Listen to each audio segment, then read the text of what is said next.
Good morning. Welcome everybody.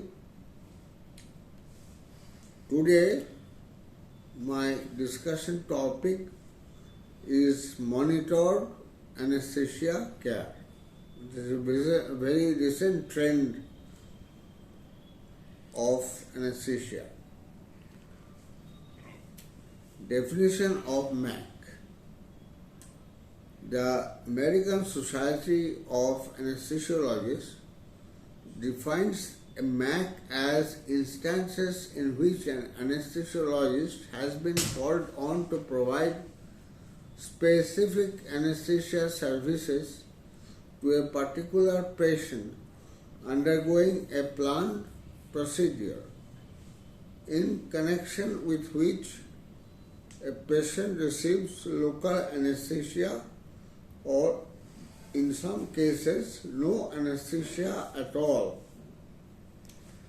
In such a case, the anesthesiologist is providing specific services to the patient, is in control of his or her vital signs, and is available to administer anesthesia or provide other medical care as appropriate.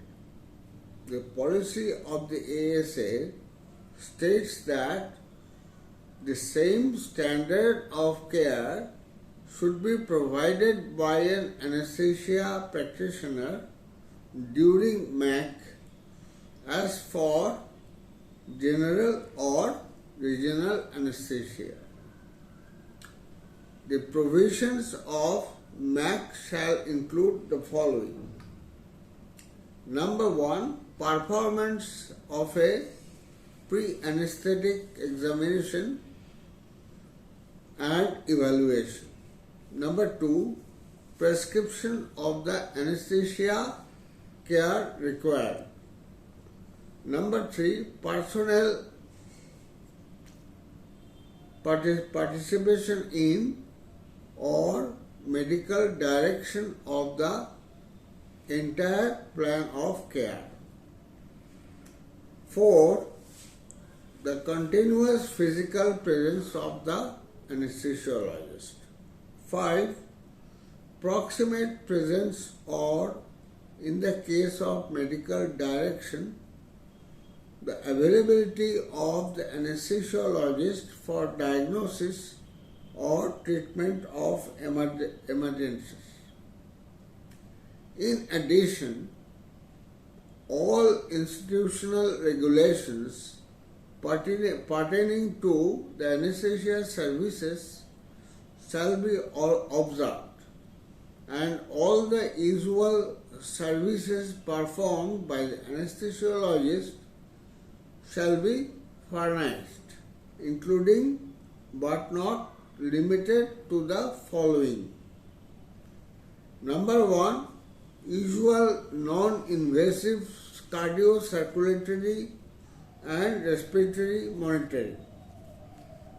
Number 2, the oxygen administration when indicated.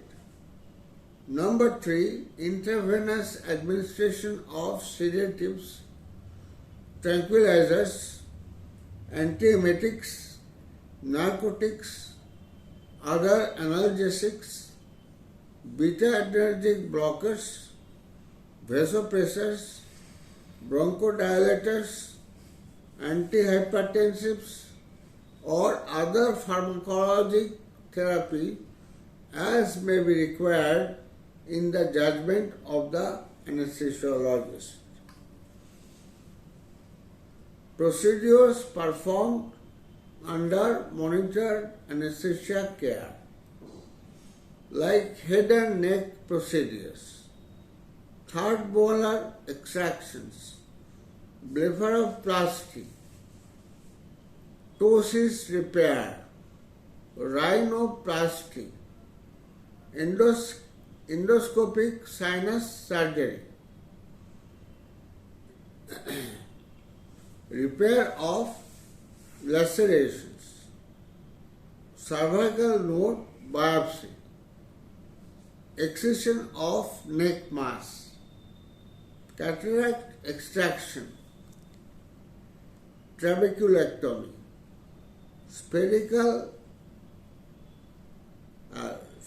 superficial thoracic procedures, breast mass biopsy, like breast mass excision, excision of axillary node, removal of lipoma, chest tube insertion. Okay, this much for today. This part of my lecture I come to an end. Thank you.